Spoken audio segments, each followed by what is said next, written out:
ಆರ್ಥಿಕವಾಗಿಯೇ ಅವ್ರನ್ನ ಮೆತ್ತಗೆ ಮಾಡಬೇಕು. ನಾ ಬಿಜಾಪುರ್ನಾಗ ಮಾಡೀನಿ.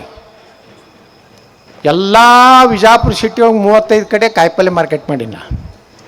ನಮ್ಮ ಜನರಿಗೆ ಹೇಳೀನಿ, ಕುಂಕುಮ ಹಚ್ಕೊಂಡವ್ರು, ಈ ಬತ್ತಿ ಹಚ್ಕೊಂಡವ್ರು, ಕಿವ್ಯಾಗ ತೂತಿದ್ದವ್ರ ಬಲ್ಲೆ ತಗೋದು.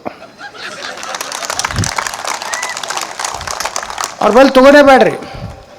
ನೋಡ್ರಿ, ಮೊದಲು ಹೆಂಗಿತ್ತು ಅಂದ್ರೆ ವಿಜಾಪುರ್ನಾಗ ನಮಗೆ ಶಿವಾಜಿ ಮಹಾರಾಜರ ಬಗ್ಗೆ ಕಲಿಸ್ಲಿಲ್ಲ, ಮಹಾರಾಣಾ ಪ್ರತಾಪರ ಬಗ್ಗೆ ಕಲಿಸ್ಲಿಲ್ಲ, ಛತ್ರಪತಿ ಶಿವಾಜಿ ಮಹಾರಾಜರ ಬಗ್ಗೆ ಕಲಿಸ್ಲಿಲ್ಲ, ಪೃಥ್ವಿರಾಜ್ ಚವ್ಹಾಣ್ ಅವ್ರ ಬಗ್ಗೆ ಅವ್ರ ಶೌರ್ಯದ ಬಗ್ಗೆ ನಮಗೆ ಕಲಿಸ್ಲಿಲ್ಲ, ನಮಗೆ ಝಾನ್ಸಿ ರಾಣಿ ಲಕ್ಷ್ಮೀಬಾಯಿ ಬಗ್ಗೆ ಕಲಿಸ್ಲಿಲ್ಲ, ನಮಗೆ ವೀರರಾಣಿ ಕಿತ್ತೂರು ಚೆನ್ನಮ್ಮನ ಬಗ್ಗೆ ಕಲಿಸ್ಲಿಲ್ಲ, ನಮಗೆ ಸಂಗೊಳ್ಳಿ ರಾಯಣ್ಣ, ಒಣಕೆ ಓಬವ್ವ ಇವ್ರು ಯಾರ ಪರಿಚಯವನ್ನು ಮಾಡದೆ ಕೇವಲ ನಾವೆಲ್ಲ ಕಲ್ತಿದ್ದು ಮೊಘಲರ ಇತಿಹಾಸ. ಮೊಘಲರ ಇತಿಹಾಸ ನಿನ್ನೆ ಹೇಳ್ತಾ ಇದ್ದೆ ನಾನು. ನಮಗೆಲ್ಲರಿಗೂ ಮೊಘಲರೊಳಗೆ ಎಷ್ಟು ಮಂದಿ ಏನು ರಾಜರಾಗಿ ಹೋಗೋದ್ರತ್ತು ಗೊತ್ತಿದೆ. ಆದರೆ ನಮ್ಮ ಪೂರ್ವಜರು ಎಷ್ಟು ಮಂದಿ ನಮ್ಮ ಮನೆಯಾಗೇ ನಮ್ಮ ಮುತ್ಯಾನ ನಂತರ ಮತ್ತೆ ಯಾರು ನಮ್ಮ ಮುತ್ಯಾನ ಅಪ್ಪ ಯಾರಿದ್ರು ನಮ್ಗೆ ಗೊತ್ತಿಲ್ಲ. ಬಾಬರ್ ಗುರ್ತು, ಹುಮಾಯೂನ್ ಗುರ್ತು, ಅಕ್ಬರ್ ಗುರ್ತು, ಶಹಾಜಹಾನ್ ಗುರ್ತು, ಔರಂಗಜೇಬ್ ಗುರ್ತು, ಮೊಘಲರ ಕೊನೆಯ ಸುಲ್ತಾನ್ವರೆಗೆ ಎಲ್ಲನೂ ನಮ್ಗೆ ಗೊತ್ತು. ಟಿಪ್ಪು ಸುಲ್ತಾನ್ ಗೊತ್ತು, ಆದಿಲ್ ಶಾಹಿ ಗೊತ್ತು, ಬರೀದ್ ಶಾಹಿ ಗೊತ್ತು, ಕುತುಬ್ ಶಾಹಿ ಗೊತ್ತು, ಇವರೆಲ್ಲ ಗೊತ್ತು. ಆದರೆ ನಮ್ಮ ಮುತ್ಯಾನ ಅಪ್ಪನ ಹೆಸರು ನಮ್ಗೆ ಗೊತ್ತಿಲ್ಲ. ಇದು ನಮ್ಮ ಇತಿಹಾಸ ನಮ್ಗೆ ಕಲಿಸಿದಂತಹ ಈ ದೇಶದಲ್ಲಿ. ಯಾಕಂದ್ರೆ ನಮಗೇನು ಕಲಿಸ್ಯಾರಪ್ಪ ಅಂದ್ರೆ ಬುಕ್ಕ ತೆಗೆದ್ರೆ ಗಾಂಧಿ ಮತ್ತು ನೆಹರು ಸ್ವಾತಂತ್ರ್ಯ ಕೊಡಿಸಿದ್ರು.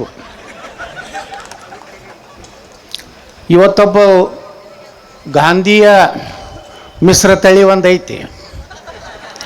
ಅದು ಏನು ಹೇಳ್ತದಂದ್ರೆ ಸ್ವಾತಂತ್ರ್ಯ ವೀರ ಸಾವರ್ಕರ್ ಅವರು ಅಂಜುಬುರ್ಕರಿದ್ದರು, ಕ್ಷಮಾಪಣೆ ಬೇಡಿದ್ರು. ನೋಡ್ರಿ, ಗಾಂಧಿಗೆ ನೆಹರುಗೆ ಅವ್ರಿಗೆ ಎಂದೂ ಜೈಲಿಗೆ ಹಾಕಲಿಲ್ಲ. ಅವ್ರು ಎಲ್ಲಿ ಇರ್ತಿದ್ರಲ್ಲ ಅಲ್ಲೇ ಒಳಗೆ ಕೀಲಿ ಹಾಕ್ತಿದ್ರು. ಮುಂದೆ ಹಿಂದಿಂದ ಎಲ್ಲನೂ ವ್ಯವಸ್ಥೆ ಆಗ್ತಿತ್ತು. ಅವ್ರಿಗೆ ಒಳ್ಳೆ ಗಾದಿ, ಒಳ್ಳೆಯ ತೆಕ್ಕೆ, ಒಳ್ಳೆಯ ಬರಿಲಾಕ ಒಂದು ಒಳ್ಳೆಯ ಪೆಟ್ಟಿಗೆ, ಮುಂದೆ ಮ್ಯಾಗ ಪಂಕ, ರಾತ್ರಿ ಹುಳ ಕಡಿತು ಅಂತೇಳಿ ಮಚ್ಚರದಾನಿ ಇವರಿಗೆ. ಆದರೆ ಇವತ್ತು ನಮ್ಮ ಸ್ವಾತಂತ್ರ್ಯ ವೀರ ಸಾವರ್ಕರ್ ಇತಿಹಾಸನ ಏನಾಗಿ ಗಾಡಿ ಒಳಗೆ ನೋಡ್ಕೊತ ಬಂದೆ. ಅದನ್ನು ನೋಡಿಬಿಟ್ರೆ, ಸಂಭಾಜಿ ರಾಜೆಯವರ ಚಾವ ನೋಡಿಬಿಟ್ರೆ, ಸ್ವಾತಂತ್ರ್ಯ ವೀರ ಸಾವರ್ಕರ್ ಅವರಿಗೆ 2 ಸಲ ಕಾಳಾಪಾನಿ, 25 ವರ್ಷ ಅಂತ ಹೇಳಿ ಒಂದು ಕಾಳಾಪಾನಿ. ಅಂದ್ರೆ 28ನೇ ವರ್ಷಕ್ಕೆ ಅವ್ರಿಗೆ ಕಾಳಾಪಾನಿ ಶಿಕ್ಷೆಗೆ ಒಳಪಡ್ತಾರೆ. ಅಂದ್ರೆ 2 ಕಾಳಾಪಾನಿ ಅಂದರೆ ಎಷ್ಟಾಯಿತು? 50 ವರ್ಷ ಜೈಲಿನಾಗಿರ್ಬೇಕಾಗಿತ್ತು. ಇಡೀ ಜೀವನನೇ ಅವರು ಬರೀ ಅಷ್ಟೇ ಅಲ್ಲ, ಇವ್ರಿಗೆ ಏನು ಹೇಳ್ದಲ್ಲ ಗಾಂಧಿನಿಯವ್ರಿಗೆ ಏನೇನು ಫೆಸಿಲಿಟಿ ಇದ್ದು ಅನು, ನಮ್ಮ ಸ್ವಾತಂತ್ರ್ಯ ವೀರ ಸಾವರ್ಕರ್ಗೆ ಏನು ಸೌಲಭ್ಯ ಇದ್ದು ಅಂದರೆ 12/7 ಒಂದು ರೂಮ್, ಅಲ್ಲೇ ಊಟ ಮಾಡಬೇಕು, ಅಲ್ಲೇ ಶೌಚಾಲಯ, ಅಲ್ಲೇ ಮಕ್ಕೋಬೇಕು. ದಿವಸ 1 ಪೌಂಡು ಕೊಬ್ಬರಿ ಎಣ್ಣೆ ಎತ್ತಿಗೆ ಹೆಂಗೆ ಗಾಣ ಕಟ್ಟಿಗೆ, ಮತ್ತು ಎತ್ತಿನ ಗಾಣೆ ಬಂದಾವ ಈಗ ಹೊಳ್ಳಿ ಎಲ್ಲ ಮಿಲ್ಗಳು. ಯಾಕಂದ್ರೆ ಒಳ್ಳೆ ಕಟ್ಗೆ ವುಡ್ ಪ್ರೊಸೆಸ್ ಅಂತೇಳಿ ಬಂದೈತಿ ಈಗ ಎಲ್ಲ. ಈಗ ಊರಾಗ ಬಂದವು ನಮ್ಮಲ್ಲಿ ಶುದ್ಧವಾದಂಥ ಕಟ್ಟಿಗೆಯಿಂದ ತಯಾರಾದಂಥ ಎಣ್ಣೆ. ಅದನ್ನು ಈ ಸ್ವಾತಂತ್ರ್ಯ ಹೋರಾಟಗಾರನ ಅಂಡಮಾನದಲ್ಲಿ ದಿವಸ 1 ಪೌಂಡ್ ತೆಗಿಬೇಕು. ಯಾರು? ವೀರ್ ಸಾವರ್ಕರು. ಅವ್ರ ಅಣ್ಣನು ಗಣೇಶ್ ಸಾವರ್ಕರ್ ಅವ್ರಿಗೂ ಕಾಲಾಪಾನಿ ಆಗಿತ್ತು. 6000 ಕವಿತೆಗಳನ್ನು ಗಾಡಿ ಮ್ಯಾಗ ಬರೆದ್ರು. ಇವತ್ತು ಬರೋದು ಅದನ್ನು ಬಹಾಟ್ ಮಾಡಬೇಕು. ಯಾರು? ವೀರ್ ಸಾವರ್ಕರ್ ಅವರು. ಬಹಾಟ್ ಮಾಡಿದ್ಮ್ಯಾಗ ಅವ್ರು ಬ್ರಿಟಿಷರು ಇವರು ಬಂದು ಎಲ್ಲ ಅಳಗಿಸ್ತಿದ್ರು. ಅದನ್ನು ಅವ್ರು ಬರೋದ್ರಾಗೇ ಬಹಾಟ್ ಮಾಡಬೇಕು, ಅವತ್ತು ಗಾಡಿ ಮ್ಯಾಗಿಂದ ಎಲ್ಲ ಅಳಗಿಸ್ಬೇಕು. ಹಿಂಗೆ 6000 ಕವಿತೆಗಳನ್ನು ಒಬ್ಬ ಪುಣ್ಯಾತ್ಮ ಸ್ವಾತಂತ್ರ್ಯ ವೀರ ಸಾವರ್ಕರ್ ಬರೆದ್ರು. ಇದು ಏನೂ ನಂಬಲಕ್ಕಾಗಲಾರ್ದಂತಾರೆ. ಅವ್ರು ಇಂಗ್ಲೆಂಡ್ನಿಂದ ಬಂಧನ ಮಾಡ್ಕೊಂಡು ಬರುವಾಗ ಫ್ರಾನ್ಸ್ನ ಬಂದರ್ನಲ್ಲಿ ಅವರು ಕಿಟಕಿಯಿಂದ ಜಿಗಿದು ಈಶಾಡಿ ಬರ್ತಾರೆ. ಸಮುದ್ರದಾಗ ಈಶಾಡೋದು ಅಂದ್ರೆ ನಿಮ್ಗೆ ಗೊತ್ತಿದೆ. ಇಷ್ಟು ಕಷ್ಟ ತಗೊಂಡು ಈ ದೇಶಕ್ಕೆ ಸ್ವಾತಂತ್ರ್ಯ ತಂದು ಒಬ್ಬರೇ ಅಲ್ಲ, ವೀರ ಸಾವರ್ಕರ್, ಎಷ್ಟು ಭಗತ್ ಸಿಂಗು, ಚಂದ್ರಶೇಖರ್ ಆಜಾದ್, ಮದನ್ ಲಾಲ್ ಧಿಂಗ್ರಾ. ವೀರ ಸಾವರ್ಕರ್ ಒಂದು ಪುಸ್ತಕ ಬರೀತಾರೆ, ಭಾರತದ ಮೊದಲ ಸ್ವಾತಂತ್ರ್ಯ ಸಂಗ್ರಾಮ 1857. ಇತಿಹಾಸಕಾರರು ಹೇಳ್ತಾರೆ, ಭಾರತದ ಸ್ವಾತಂತ್ರ್ಯಕ್ಕಾಗಿ 1947 ಸ್ವಾತಂತ್ರ್ಯಕ್ಕಾಗಿ ಪ್ರೇರಣೆಯಾಗಿದ್ದು ಯಾರಪ್ಪ ಅಂದರೆ, ಯಾವ ಪುಸ್ತಕ ಅಂದರೆ ಅದು ಸ್ವಾತಂತ್ರ್ಯ ವೀರ ವಿನಾಯಕ ದಾಮೋದರ ಸಾವರ್ಕರ್ ಬರೆದಂಥ ಭಾರತದ ಮೊದಲ ಸ್ವಾತಂತ್ರ್ಯ ಹೋರಾಟ. ತ್ಯಾತ್ಯಾ ಟೋಪಿ ಅವರೆಲ್ಲ ಕಾಲದಲ್ಲಿ ಮಾಡಿದ್ರಲ್ಲ, ಆ ಪುಸ್ತಕದಿಂದೇ ಭಗತ್ ಸಿಂಗ್, ಆ ಪುಸ್ತಕದಿಂದೇ ಚಂದ್ರಶೇಖರ್ ಆಜಾದ್, ಆ ಪುಸ್ತಕದಿಂದೇ ಮದನ್ ಲಾಲ್ ಧಿಂಗ್ರಾ. ಮುಂದೆ ಅದೇ ಪುಸ್ತಕದಿಂದ ನೇತಾಜಿ ಸುಭಾಷ್ ಚಂದ್ರ ಬೋಸ್ರು ಈ ದೇಶದಲ್ಲಿ ಆಜಾದ್ ಹಿಂದ್ ಫೌಜ್ INA ಕಟ್ಟಿದಂಥದ್ದು. ಅದು ಮೂಲ ಪ್ರೇರಣೆ ಯಾರಪ್ಪ ಅಂದರೆ ಅದು ಸ್ವಾತಂತ್ರ್ಯ ವೀರ ಸಾವರ್ಕರ್ ಅವರ ಪುಸ್ತಕದಿಂದ ಈ ದೇಶಕ್ಕೆ ಸ್ವಾತಂತ್ರ್ಯ ಸಿಕ್ಕಿದೆ. ಯಾವೆಲ್ಲರೂ ಎಲ್ಲ ಉಪವಾಸ ಕೂತ್ರ ಎಲ್ಲರೂ ಹಿಂಗೆ ತಿರುಗಿಸ್ಬಿಟ್ರೆ ಹಿಂಗೆ ಸ್ವಾತಂತ್ರ್ಯ ಸಿಕ್ತಿತ್ತದ. ನಾನು ತಿರುಗಿಸ್ತೀನಿ, ಮುಖ್ಯಮಂತ್ರಿ ಆಗ್ತೀನಿ ಅಲ್ಲ. ಯಾಕಿದ್ದನ್ನು ಹೇಳ್ತೀನಿ ಅಂದರೆ, ಎಷ್ಟು ಮಂದಿ, ಎಷ್ಟು ಕುಟುಂಬಗಳು ಇಲ್ಲೇ ಹುಬ್ಬಳ್ಳಿ ಧಾರವಾಡದಾಗೆ ಎಷ್ಟು ಕುಟುಂಬಗಳು ಸ್ವಾತಂತ್ರ್ಯಕ್ಕೆ ಹೋರಾಟ ಮಾಡಿದ್ದಾರೆ, ಕಷ್ಟಪಟ್ಟಾರೆ. ಅವರು ಯಾರು ಇತಿಹಾಸ ಇಲ್ಲ. ನಾವೆಲ್ಲ ನೋಡ್ರಿ, ನಾವು ಸಣ್ಣವರಿದ್ದಾಗ ಶಿವಾಜಿ ಬಗ್ಗೆ ಒಂದು 2 ಲೈನು. ಶಿವಾಜಿಗೆ ಶಿವನೇರಿ ಕೋಟೆಯಲ್ಲಿ ಜನಿಸಿದರು, ತಾಯಿ ತಂದೆ ಇವರಿದ್ದರು, ಹೆಂಗಿದ್ರು, ಹೋರಾಟ ಮಾಡಿದ್ರು, ಮುಗೀತು. ಆ ಮಗ ಘನವಂತನಾದ ಅಕ್ಬರ್ 2 ಪೇಜ್ ಇರ್ತಿತ್ತು ರೀ. ಅವ ಜಾತ್ಯಾತೀತ, ಅವನೇ ಒಂದು ಧರ್ಮವನ್ನು ಸಂಸ್ಥಾಪನೆ ಮಾಡ್ದ. ಅದನ್ನು ಓದ್ಕೋತ ಬಂದೀವಿ ನಾವು. ಸ್ವಾತಂತ್ರ್ಯ ನಂತರ ಈ ನೆಹರು ಏನು ಮಾಡಿದ್ದು ದೊಡ್ಡ ಆಘಾತಕಾರಿ ಅಂದ್ರೆ, ದಿಲ್ಲಿ ಒಳಗೆ ಎಲ್ಲ ಮೊಘಲರ ಹೆಸರಿಟ್ಬಿಟ್ಟ. Aurangzeb road, Akbar road, Humayun road, Babar road. ಮುಂದೆ ರೋಡ್ಗಳು ಯಾರು? Nehru road, Rajiv Gandhi road, Indira Gandhi road, ಈ ರೋಡ್ಗಳು. ಅಂಬೇಡ್ಕರ್ ಅವ್ರ ಹೆಸರು ಇಡಲಿಲ್ಲ. ಅಂಬೇಡ್ಕರ್ ಅವ್ರಿಗೆ ಭಾರತ ರತ್ನ ಕೊಡಲಿಲ್ಲ. ಇವ್ರಿಗೆ ಯಾರು ಕೊಡ್ಲಿಕ್ಕಂತ ತಾವೇನೆ ಪೊಳಗೆ ಹಾಕೊಂಡ್ಬಿಟ್ರು ಭಾರತ ರತ್ನ, ತಾವೇ ಚಪ್ಪಾಳೆ ಹೊಡ್ಕೊಂಡ್ರು. ನೆಹರುಗೆ ಯಾರು ಕೊಟ್ಟಿರಲಿಲ್ಲ, ಅವನೇ ಹೊಡ್ಕೊಂಡ ಪ್ರಧಾನಮಂತ್ರಿ ಇತ್ತ. ಇಂದಿರಾ ಗಾಂಧಿ ತಾನೇ ತೊಗೊಂಡ್ರು, ರಾಜೀವ್ ಗಾಂಧಿ ಎಲ್ಲರೂ ಅವ್ರು ತೊಗೊಂಡ್ರು.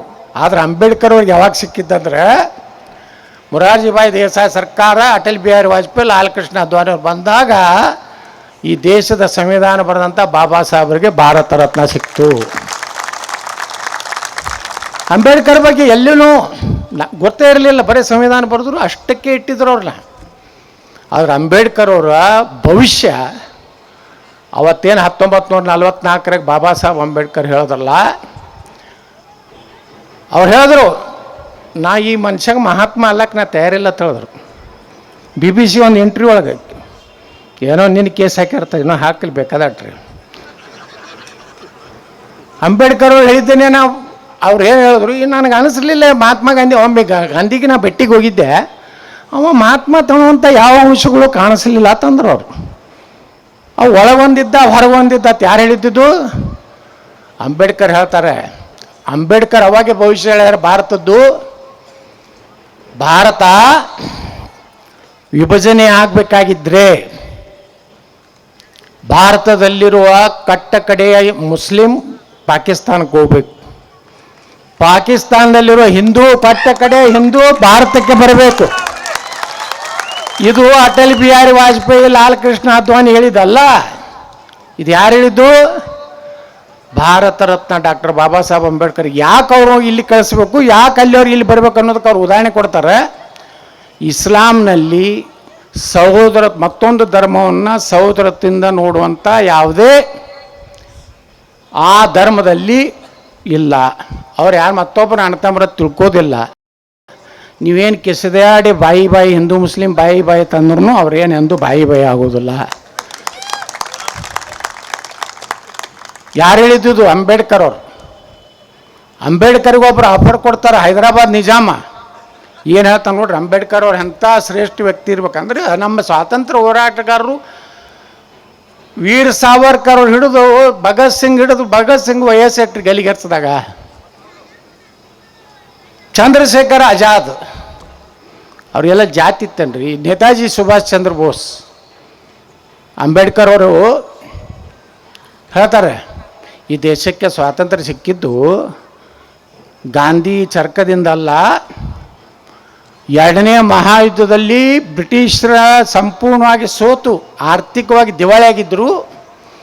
ಆವಾಗ ಭಾರತದಲ್ಲಿ ನೇತಾಜಿ ಸುಭಾಷ್ ಚಂದ್ರ ಬೋಸ್ ಕಟ್ಟಿದಂಥ ಆಜಾದ್ ಹಿಂದ್ ಫೌಜ್ ಭಾಳ ಶಕ್ತಿಯುತವಾಗಿ ಬೆಳೀತಾ ಇತ್ತು. ಮತ್ತು ಬ್ರಿಟಿಷ ಸರ್ಕಾರದಲ್ಲಿರುವಂಥ ಭಾರತೀಯ ಸೈನಿಕರೇನಿದ್ರಲ್ಲ ಅವರು ಸಹ ನೇತಾಜಿ ಸುಭಾಷ್ ಚಂದ್ರ ಬೋಸರ ಪ್ರೇರಣೆಯಿಂದ ಅವರು ನಾವ್ಯಾಕೆ ನಮ್ಮ ರಾಷ್ಟ್ರ ವಿರುದ್ಧ ಕೆಲಸ ಮಾಡಬೇಕು ಅನ್ನೋಂಥದ್ದು ಮೆಂಟಾಲಿಟಿ ಬರ್ಲಾಕತ್ತಿತ್ತು. ಅದಕ್ಕೆ ನೇತಾಜಿ ಸುಭಾಷ್ ಚಂದ್ರ ಬೋಸ್ರಂಥ ಒಬ್ಬ ಶ್ರೇಷ್ಠ ವ್ಯಕ್ತಿಯ ಭಯದಿಂದ ಭಾರತದಿಂದ ಬ್ರಿಟಿಷರು ಓಡಿ ಹೋದರು ಹೊರತು ಚರ್ಕಾ ತಿರುಗೋದ್ರಿಂದ, ನೀರಿನ ಗುಲಾಬಿ ಹೂವುದಿಂದ ಹೋಗಿಲ್ಲ. ಇದು ಸತ್ಯ. ಈಗ ನಮ್ಗೆ ಗೊತ್ತಾಗ್ಲಕ್ಕತ್ತದೆ. ನಮ್ಗೆ ಮೊದಲು ಯಾರು ಕಲಿಸಿಲ್ಲ, ಬರೀ ಅದೇ ಕಲಿಸ್ಯಾರ ನಮ್ಗೆ. ಗಾಂಧಿಯವರು ಚರ್ಕಾ ತಿರುಗಿಸಿದ್ರು, ಶಾಂತಿ ಬೋಧನೆ ಮಾಡಿದ್ರು, ಸಣ್ಣ ಮಕ್ಕಳು ಗುಲಾಬಿ ಹೂ ಕೊಟ್ಟರು ನೆಹರೂಗೆ, ಸ್ವಾತಂತ್ರ್ಯ ಸಿಕ್ಬಿಡ್ತು. ಎಷ್ಟು ಈಸಿ ಐತಪ್ಪ ಸ್ವಾತಂತ್ರ್ಯ ಅಂದರೆ. ಸ್ವಾತಂತ್ರ್ಯ ವೀರ್ ಸಾವರ್ಕರ್ ಬಗ್ಗೆ ಅವತ್ತು ಏನು ಮಾತಾಡ್ತಾರಲ್ಲ ನಾಲಾಯಕರು, ಇವ್ರನ್ನೊಂದು ವಾರ ಹಾಕಲಿ. ಒಮ್ಮೆ ನೆಹರು ಅವನು ತಪ್ಪು ಒಪ್ಪಿಕೊಂಡು ಬರೆದು ಕೊಟ್ಟಾನೊಮ್ಮೆ, ನಾ ಇನ್ನು ಮುಂದೆ ಎಂದೂ ಬ್ರಿಟಿಷರ ವಿರುದ್ಧ ಮಾತಾಡೋದಿಲ್ಲ, ನಾನು ಬಿಟ್ರಪ್ಪ, ಇಷ್ಟೆಲ್ಲ ಮಚ್ಚರದಾನಿ ಗಾದಿ ಕೊಟ್ಟರು ಸಹ ಒಳಗಿರ್ಲಾಕ ತಯಾರಾಗಲಿಲ್ಲವ. ಅವರೆಲ್ಲ ಚೈನಿ ಹೊಡೋದ್ರಿ, ಚಲೋ ಇಂಪೋರ್ಟೆಡ್ ಕಾರ್, ಅವಾಗ ಕಾರ್ನಾಗ ಅಡ್ಯಾಡ್ತಿದ್ರು ಅವರು. ವೀರ್ ಸಾವರ್ಕರ್ಗೆ ಎಲ್ಲಿತ್ರಪ್ಪ ಕಾರ? ಶಿವಾಜಿ ಮಹಾರಾಜರು ಯಾರು? ಇಂಥ ಸಣ್ಣ ಹುಡುಗರು ಏನಾಗಿ ನಮ್ಮ ಒಂದು ಪ್ರದರ್ಶನ ಮಾಡ್ತಾರಲ್ಲ, ಮಾವಳಿ ಜನಾಂಗ ಗುಡ್ಡಗಾಡದಲ್ಲಿ ಏನು ಹುಡುಗರದೊಂದು ಏನು ದನ ಕಾಯ್ಲಕ್ಕೆ ಹೋಗ್ತಿದ್ರಲ್ಲ ಹುಡುಗರು, ಅವಾಗ ಈ ಚಿನ್ನದಾಂಡು ಆಡೋದು, ಇದು ಆಡೋದು, ಬುಗುರಿ ಆಡೋದು ಎಲ್ಲ ಅದನ್ನು ಬಿಟ್ಟು ಅವರ ತಾಯಿ ಜೀಜಾಮಾತ ರಾಷ್ಟ್ರ ಧರ್ಮ ಸ್ವರಾಜ್ಯ ಅನ್ನೋಂಥದ್ದು ಕಲ್ಪನೆ ಕೊಟ್ಟದ್ದನ್ನು ಮಕ್ಕಳಿಂದ 12ನೇ ವರ್ಷಕ್ಕೆ ಶಿವಾಜಿ ಮಹಾರಾಜರು 1 ಕೋಟಿ ಗೆಲ್ತಾರೆ. ನಾವಿನ್ನಾನು 12 ವರ್ಷಕ್ಕೆ ಚಲೋತೆಗೆ ನಾವು ಈಗ ಎಲ್ಲ ಚಡ್ಡಿ ಹಾಕೋತಾರೆ. ಅವಾಗ ನಮ್ಮ ಕಾಲದಾಗ ಚಡ್ಡಿ ಹಾಕೋತಿದ್ದಿಲ್ಲ, ಮ್ಯಾಟ್ರಿಕ್ ತನಕ ಹಾಫ್ ಚಡ್ಡಿ ಹಾಕೋತಿದ್ದೀರಿ ಪ್ರಮಾಜಿ. ಮ್ಯಾಟ್ರಿಕ್ ಸ್ವಲ್ಪ ಮಂದಿ ಬಯಲಾಕತ್ತಾನೆ, 6 ತಿಂಗಳು ಆದ್ಮ್ಯಾಗ ಫುಲ್ ಪ್ಯಾಂಟ್ ಹಾಕೊಂಡು ಹೇಳ್ತೀವಿ. ಅವಾಗ ಶಿವಾಜಿ ಮಹಾರಾಜರು 9 ವರ್ಷಕ್ಕೆ ವಿನಾಯಕ್ ದಾಮೋದರ ಸಾವರ್ಕರ್ ತಾಯಿ ತೀರ್ಕೋತಾರೆ, 12 ವರ್ಷಕ್ಕೆ ತಂದೆ ತೀರ್ಕೋತಾರೆ. ಇಡೀ ಕುಟುಂಬ ಈ ದೇಶದ ಸ್ವಾತಂತ್ರ್ಯ ಸಲುವಾಗಿ ಹೋರಾಟ ಮಾಡೋದಂತ ಇವ್ರು ಯಾವ ಇತಿಹಾಸನೂ ನಮ್ಗೆ ಕಲಿಸಲೇ ಇಲ್ಲ. ಮಹಾರಾಣಾ ಪ್ರತಾಪ್ ಎಷ್ಟು ಶೂರರಿದ್ದರು. ಅವ್ರ ಕೈಯಾಗಿರುವಂಥ ಖಡ್ಗ ಮತ್ತು ಅವ್ರು ಹಾಕೋವಂಥ ಇದ್ರದ್ದು ವಜನ್ ಎಷ್ಟು ಗೊತ್ತತನು? ಒಂದು ಕ್ವಿಂಟಲ್ 50 ಕಿಲೋ ಮೈ ಮ್ಯಾಗ, 7.5 ಫೂಟು. ಮಹಾರಾಣಾ ಪ್ರತಾಪ್ ಒಬ್ಬ ಬೈಯುಲ್ ಖಾನ್ ಹತ್ತು ಕೊಟ್ಟು ಕಳಿಸಿ. ಅಕ್ಬರ್ ಅಂತೂ ಎಂದೂ ಎದುರಿಗೆ ಬಂದಿಲ್ಲ ಮಹಾರಾಣಾ ಪ್ರತಾಪ್ರ ಮುಂದೆ, ಬರೀ ಹಿಂದೆ ಕೂತಿ ಆಟ ಆಡವ. ಆ ಬೈಯುಲ್ ಖಾನ್ ಅಂತ ಕೆಟ್ಟ ಕ್ರೂರವ, ಸಣ್ಣ ಕೂಸುಗಳ ಮ್ಯಾಗ ಅತ್ಯಾಚಾರ ಮಾಡೋವಂಥ ಅತ್ಯಂತ ಕ್ರೂರ. ಅವನ್ನ ಮಹಾರಾಣಾ ಪ್ರತಾಪನ ಹೊಡಿಲಕ್ಕೆ ಕಳಿಸಿದ್ರೆ ಯುದ್ಧ ರಂಗದಲ್ಲಿ ಓಡಾಡಿಸಿ ಬೆಕ್ಕ ಒಮ್ಮೆ ಇಲಿ ತಿನ್ನೋದಿಲ್ಲ, ಅಡ್ಡಾಡಿಸ್ತೈತಿ, ಹಿಂಗೆ ಹೊಡಿತೈತಿ, ಹಿಂಗೆ ಮಕ್ಕೋತಿ, ಹಿಂಗೆ ಮಾಡ್ತ ಅಲ್ಲಿಂದ ಹೊಡೆತಿರ್ತೈತಲ್ಲ, ಹಂಗೆ ಓಡಾಡಿಸಿ ನೆತ್ತಾಗ ಒಂದು ಹೊಡೆದ್ರೆ ಅರ್ಧ ಕುದುರೆ ಅರ್ಧ ಶರೀರ ಆ ಕಡೆ, ಅರ್ಧ ಕುದುರೆ ಅರ್ಧ ಶರೀರ ಈ ಕಡೆ. ಎಷ್ಟು ಶೂರ ಇರಬೇಕು ಮಹಾರಾಣಾ ಪ್ರತಾಪರು. ಅದಕ್ಕೆ ನಾವೆಲ್ಲ ಇವತ್ತು ಕೇಸರಿ ಹಾಕೊಂಡು ಕೊಡ್ರಲ್ಲ ಕಾರಣ ಅವರೆಲ್ಲರ ಅವಾಗ ಎಷ್ಟು ಹೋರಾಟ ಮಾಡ್ಯಾರ. ಈಗ ಕಂಜಿಪುರಕರಾಗ್ಯಾರೋ ಗೊತ್ತಿಲ್ಲ ನಮ್ಗೆ, ಅಂಥವ್ರಿಗೆ ಹೊಡೆದವ್ರು ನಾವು. ಈಗ ಭಾಳ ಸಂತೋಷ ಆಗಿಂದ ಈ ಮಕ್ಕಳಲ್ಲಿ ನಾನು ಅದು ಐತಪ್ಪ ಅಂದ್ರೆ ಇನ್ನಾಗಿ ನಾನು ಹುಬ್ಳಿಗೆ ಬಂದಾಗ ಪತ್ರಕರ್ತರು ಕೇಳಿದ್ರು, ಇವತ್ತು ಸಣ್ಣ ಕೂಸು ಮುಸಲ್ರು ಹುಡುಗರು ಒಳಗೆ ನೀನೇ ಶಿವಮೊಗ್ಗದಾಗಲ್ರಿ ಒಂದು ಸಣ್ಣ ಮಗುವಿನ ಕೊಲೆ ಮಾಡ್ತಾರೆ. ಹಾಂ, ಸಾಂಕೇತ ನೋಡಿ, ಗಣಪತಿ ಮೆರವಣಿಗೆಗೆ ಹೋಗುವಾಗ ಉಗುಳ್ತಾರೆ. ಕೂಸ ಬಗಲಾಗಿ ಹಿಡ್ಕೊಂಡು ಕೂಸ ಗಣಪತಿ ಮ್ಯಾಗ ಉಗುಳ್ತಾನೆ. ಅಂದರೆ ಎಷ್ಟು ನೀಚತನ, ಎಷ್ಟು ಅವ್ರ ಬಲ್ಲಿಗೆ ಏನು ಕಲಿಸ್ತಾರೆ ಶಿಕ್ಷಣ. ಅದಕ್ಕೆ ಅಂಬೇಡ್ಕರ್ ಹೇಳಿದರು, ಇವ್ರು ಎಂದೂ ಈ ದೇಶಕ್ಕೆ ನಿಷ್ಠೆ ಇರುವುದಿಲ್ಲ, ಅವ್ರು ಎಂದೂ ಭಾರತ ನಮ್ಮ ಮಾತೃಭೂಮಿ ಅಂತ ಎಂದೂ ಆಗೋದಿಲ್ಲ ಅನ್ನೋಂಥದ್ದನ್ನು ಬಾಬಾ ಸಾಹೇಬ್ ಅಂಬೇಡ್ಕರ್ ಹೇಳಿದರು. ಇವತ್ತು ಸತ್ಯ ಆಗ್ಲಕತ್ತೈತಿಲ್ಲ. ವಿಧಾನಸಭೆಯೊಳಗೆ ರಾಜ್ಯಸಭೆಗೆ ಭಾರತದ ಪಾರ್ಲಿಮೆಂಟ್ಗೆ ಆರಿಸಿ ಬಂದಂಥ ಒಬ್ಬ ರಾಜ್ಯಸಭಾ ಮುಸ್ಲಿಮು ಪಾಕಿಸ್ತಾನ್ ಜಿಂದಾಬಾದ್ ತಾನಂದ್ರೆ ಅವ ಯಾರಿಗೆ ಹುಟ್ಟಿರ್ಬೇಕು ನೀವೆಲ್ಲ ತಿಳ್ಕೋಬೇಕು. ನಾ ಅದನ್ನು ವಿಧಾನಸಭೆ ಒಳಗೆ ಹೇಳೀನಿ. ವಿಧಾನಸಭಾ ಅಧ್ಯಕ್ಷರು ಯಾರದಾಗ ಗುರ್ತೈತಲ್ಲ ನಿಮ್ಗೆ, ಅವ್ರಿಗೆ ಹೇಳಿದಾನ. ಅವರು ಪಾಪ ಯತ್ನಾಳ್ ಹೇಳೋದು ಸರಿ ಇದೆ, ಪಾಕಿಸ್ತಾನಕ್ಕೆ ಬೇಕಾದಟ್ಟು ಬೈಲಿ, ರಾಯರೆಡ್ಡಿ ಸುಮ್ಮನೆ ಕೂತ್ಕೊಳ್ಳಿ ಅಂತಂದ್ರು. ನಾ ಹರಾಮ್ ಕೋರು ತಾಯ್ಗಂಡ್ರು ಎಲ್ಲ ಶಬ್ದ ಉಪಯೋಗ ಮಾಡಿದೆ. ಅವಾಗ ಪಾಪ ನಮ್ಮ ಯಾರು ವಿಧಾನಸಭಾ ಅಧ್ಯಕ್ಷರು ಖಾದರ್ ಅವರು, ಅವಾಗ ನೋಡ್ರಿ ನಮ್ಮ ಹಿಂದೂಗಳೇ ಎಷ್ಟು ನಾಲಾಯಕರದ ಒಳಗೆ ಕೆಲವೊಂದು ಮಂದಿ ಮತ್ತು ಎಲ್ಲರಲ್ಲ. ಅವ ಎದ್ದು ನಿಂತು ಅಬ್ಜೆಕ್ಷನ್ ಮಾಡ್ತಾನೆ. ಯಾರು ಹಿಂದೂ Basavaraja Reddy Rayareddy, point of order. ಎದಕ್ಕೋ ಪಾಯಿಂಟ್ ಆಫ್ ಆರ್ಡರ್ ಅಂತ ಕೇಳ್ದ. ನೀವು ಈ ರೀತಿ ಶಬ್ದಗಳು ಉಪಯೋಗ ಮಾಡಬಾರ್ದು, ತಾಯ್ಗಂಡ್ರು ಈ ದೇಶದ ನಮ್ಮ ಖರಾಮಿಗಳು ಅಂತೇಳಿ. ಅವಾಗ ಪಾಪ ಯುಟಿ ಖಾದರ್ ನಾನು ಒಪ್ಪಬೇಕು ಹೇಳ್ತಾನೆ, ಮಿಸ್ಟರ್ ರಾಯರೆಡ್ಡಿ ಸುಮ್ಮನೆ ಕುಳಿತುಕೊಳ್ಳಿ, ಯತ್ನಾಳ್ರಿಗೆ ನಾನು ಸಂಪೂರ್ಣ ಸ್ವಾತಂತ್ರ್ಯ ಕೊಟ್ಟಿದ್ದೀನಿ, ಪಾಕಿಸ್ತಾನಕ್ಕೆ ಏನು ಬೈಬೇಕು ಎಲ್ಲ ಶಬ್ದಗಳನ್ನು ಬೈಲಿ, ಅದನ್ನೆಲ್ಲ ಶಾಸನ ಸಭೆಯಲ್ಲಿ ನಾ ಯಾವುದೂ ಡಿಲೀಟ್ ಮಾಡೋದಿಲ್ಲ, ಯಾವುದೂ ತೆಗೆದು ಹಾಕೋದಿಲ್ಲ, ಅವೆಲ್ಲ ದಾಖಲೆಯಲ್ಲಿ ಇರಲಿ ಅಂತ ಹೇಳಿದ್ರು. ನೋಡ್ರಿ ನಮ್ಮವರೇ ಬರೀ ಓಟ್, ನಮ್ಮ ಕಡೆ ಬರೀ ಓಟ್ ರಾಜಕಾರಣ ಐತಿ. ಅವರೆಂದರೆ ಪಾಕಿಸ್ತಾನಕ್ಕೆ ಜಿಂದಾಬಾದ್ ಅಂದೇನತ್ತು ಒಪ್ಕೊಂಡ. ನಮ್ಮ ಗೃಹ ಮಂತ್ರಿ ಹೇಳ್ತಾರೆ ಪಾಕಿಸ್ತಾನ ಜಿಂದಾಬಾದ್ ಅಂದಿಲ್ಲ ಅವರು ಏನು ಗೆದ್ದ ಬಂದ ಅಂತಾನೆ ಜಿಂದಾಬಾದ್ ಅಂತಾರೆ. ಅದು ಇದಕ್ಕೆ ಹೋಯ್ತದ ಏನೋ ಕಳಿಸ್ತಾರಲ್ಲ, ಅದು FSL ಏನ್ರ ಅದಕ್ಕೆ ಹೋದಾಗ ಅಲ್ಲಿ ಕ್ಲಿಯರ್ ಆಯಿತು ಅವ ಏನಂದಿದ್ದು, ಪಾಕಿಸ್ತಾನ ಜಿಂದಾಬಾದ್ ಅಂದಿದ್ದು. ಅಂದರೆ ನೀವು ತಿಳ್ಕೋರಿ ಅವ್ರಿಗೆ ಎಷ್ಟು ಧೈರ್ಯ ಬರಬೇಕಾದ ಕಾರಣ ಏನು ಇವತ್ತು ಪತ್ರಕರ್ತರು ಕೇಳಿದೆ.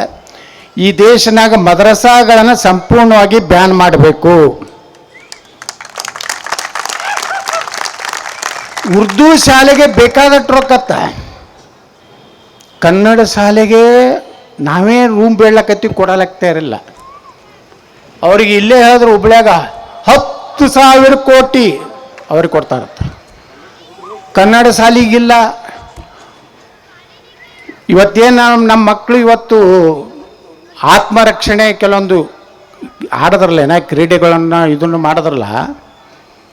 ಹೋದ ಬಜೆಟ್ನಲ್ಲಿ ನಮ್ಮ ಮುಖ್ಯಮಂತ್ರಿಗಳು ಮುಸ್ಲಿಂ ಹೆಣ್ಮಕ್ಳಿಗಾಗಿ ಆತ್ಮರಕ್ಷಣೆಗಾಗಿ ಟ್ರೈನಿಂಗ್ ಕೊಡ್ತೀವನಂತ ಬಜೆಟ್ನಲ್ಲಿ ಹೇಳ್ತಾರೆ. ಹಿಂದೂ ಹೆಣ್ಮಕ್ಳ ಲವ್ ಜಿಹಾದ್ ಆಗೋದು ಯಾರ್ದು? ಹಿಂದೂಗಳದ. ಇವತ್ತು ಅವ್ರಿಗೆ ಆತ್ಮರಕ್ಷಣೆ ಮೊದಲೇ ನಾವು ಬಾದಿ ಬಿಟ್ಟಿದ್ದವು. ಈಟ್ ಕಲಿಸಿಬಿಟ್ರೆ ನಮ್ಮ ಹೆಣ್ಮಕ್ಳ ಗತಿ ಏನಾಗ್ತೈತೆ ಅನ್ನೋದ್ರೆ ಕಾಮನ್ ಸೆನ್ಸ್ ಅದನ್ನು ವಿಧಾನಸಭೆದಾಗ ಹೇಳಿದೆ. ಅಂದರೆ ಹೆಂಗೆ ಒಯ್ಲಾಕತ್ತಾರಂದ್ರೆ ನಮ್ಮನ್ನು ದುರ್ಬಲ, ಯಾಕಂದ್ರೆ ನಮ್ಮ ಮತದಾನಕ್ಕೆ ನಮ್ಮ ಕಿಮ್ಮತ್ತು ಹೊಟ್ಟೆಗೆ ಬೆಲೆನೇ ಇಲ್ಲ. ಈ ದೇಶಕ್ಕೆ ಸ್ವಾತಂತ್ರ್ಯ ಸಿಕ್ಕಿದ್ದು ಸರ್ದಾರ್ ವಲ್ಲಭಭಾಯಿ ಪಟೇಲ್ರು ಹೇಳ್ತಾರೆ, ಭಾರತ ಪಾಕಿಸ್ತಾನ ಆಗಬೇಕಾದ್ರೆ ಎಲ್ಲ ಮುಸ್ಲಿಂ ಲೀಡರ್ಗಳು ಇಡೀ ದೇಶದಲ್ಲಿ ಅಖಂಡ ಭಾರತದಲ್ಲಿದ್ದಂಥ ಎಲ್ಲ ಮುಸ್ಲಿಂ ಲೀಡರ್ಗಳು ಏನು ಹೇಳ್ತಿದ್ರು, ಗೋಮೂತ್ರ ಸೇವನೆ ಮಾಡುವಂಥ ಹಿಂದೂ ಸಮಾಜ ಜೊತೆಗೆ ನಾವು ಇರ್ಲಕ್ಕಾಗೋದಿಲ್ಲ, ಗೋ ಪೂಜೆ ಮಾಡೋದೊಡ ನಾವು ಇರೋದಿಲ್ಲ, ಅದಕ್ಕೆ ಪ್ರತ್ಯೇಕವಾಗಿ ನಮ್ಮ ಪಾಕಿಸ್ತಾನ ಬೇಕು ಅಂತ ಹೇಳಿದ್ರು. ಇದು ಸರ್ದಾರ್ ವಲ್ಲಭಭಾಯಿ ಪಟೇಲ್ ಒಂದು ಭಾಷಣದಾಗ ಹೇಳ್ತಾರೆ.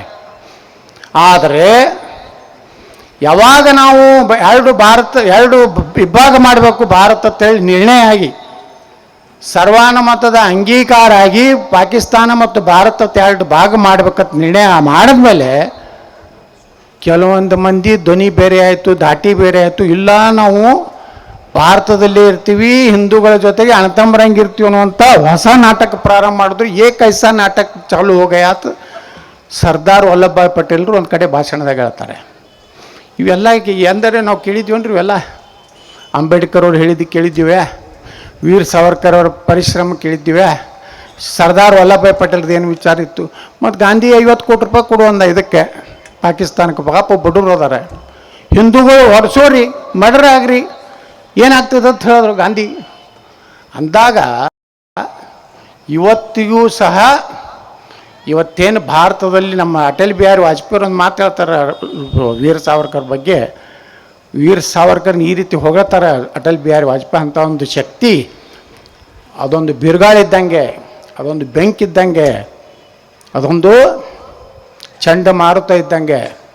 ಅವರ ಸಾಹಸ, ದೇಹ, ಅವರ ಗುರಿ, ಅವರ ಭಾರತ ಮಾತೆಯ ಶ್ರದ್ಧೆ, ಬಹುಶಃ ಜಗತ್ತಿನಲ್ಲಿ ಯಾರೂ ವೀರ್ ಸಾವರ್ಕರ್ ಅವ್ರನ್ನ ಅಪಮಾನ ಮಾಡುವಂಥದ್ದು ಮಾಡಬಾರ್ದು ಅನ್ನೋಂಥದ್ದನ್ನು ಅಟಲ್ ಬಿಹಾರಿ ವಾಜಪೇಯಿ ಹೇಳ್ತಾರೆ. ಇವತ್ತು ಪ್ರಸ್ತುತ ಇವತ್ತು ಭಾರತ ಇಷ್ಟು ವೇಗವಾಗಿ ಜಗತ್ತಿನಾಗ ನೋಡ್ರಿ, ಇವತ್ತು ಇಸ್ರೇಲು ಇನ್ನೂ ಭಾರತವನ್ನು ಸ್ಮರಣೆ ಮಾಡ್ಕೋತಾರೆ. ಇಸ್ರೇಲ್ಗಳು ಯಾಕೆ ಜಗತ್ನಾಗ ಎಲ್ಲರೇ ಇವತ್ತು ಅವ್ರಿಗೆ ರಕ್ಷಣೆ ಕೊಟ್ಟಂಥದ್ದು ಯಾವ್ದಾರು ಒಂದು ಧರ್ಮ, ಒಂದು ದೇಶ ಇದ್ರೆ ಅದು ಭಾರತ ಅಂತ ಹೇಳಿ ಇವತ್ತು ಇಸ್ರೇಲಿಗರು ಹೇಳ್ತಾರೆ.